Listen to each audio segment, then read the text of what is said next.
আপনার রাজকন্যাকে দেখে রাখুন, বর্তমান যুগ জামানা ভালো না। আপনার মেয়েকে কোনো বান্ধবীর বাড়িতে থাকার জন্য পাঠাবেন না। আপনার মেয়েকে আগে ভাগে স্কুলে পাঠাবেন না, অর্থাৎ স্কুল শুরু হওয়ার আগেই, কোনো ছাত্রছাত্রী যাওয়ার আগেই আপনার মেয়েকে স্কুলে পাঠাবেন না। যেহেতু এখন যুগ জামানা বেশি ভালো না, সো ওই ক্ষেত্রে বিবাহিত ভাই বোনদের বাড়িতেও আপনার মেয়েকে বেশি দিন রাখবেন না। লম্বা ফসলের ক্ষেত যেখানে দাঁড়ালে আপনার মেয়েকে দেখা যাবে না, ওই সমস্ত রাস্তা দিয়ে যদি কোথাও যেতে হয় তাহলে আপনি কখনোই আপনার মেয়েকে একা যেতে দিবেন না।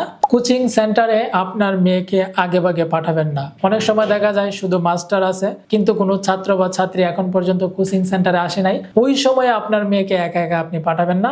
যদি আপনি ফ্ল্যাট বাসায় থাকেন এবং যদি আপনার বাসাটা উপরে হয়, সো ওই ক্ষেত্রে নিচে থেকে আপনার মেয়েকে রিসিভ করে আপনার বাসায় নিয়ে আসুন। যদি আপনি আপনার মেয়েকে কোথাও রেখে যেতে অরক্ষিত বোধ করেন বা যদি সেই জায়গাটা নিরাপদ না মনে হয়, তাহলে কখনোই আপনি আপনার মেয়েকে সেখানে রেখে যাবেন না। আপনার মেয়েকে সবসময় আপনার চোখে চোখে রাখুন, নজরে রাখুন। কিছু একটা হয়ে গেলে সেটা আপনার বাসার সম্মান, আপনার রাজকন্যার সম্মান। এক কথায় যদি কোনো কারণে কোনো একটা পরিস্থিতি হয়ে যায় তাহলে কিন্তু সারা জীবন আপনাকে সেই বিষয়টা নিয়ে কিন্তু দুঃখ প্রকাশ করতে হবে। সকলের জন্য গুরুত্বপূর্ণ, ভিডিওটাকে শেয়ার করে অবশ্যই আপনার টাইমলাইনে রেখে দিবেন। ধন্যবাদ।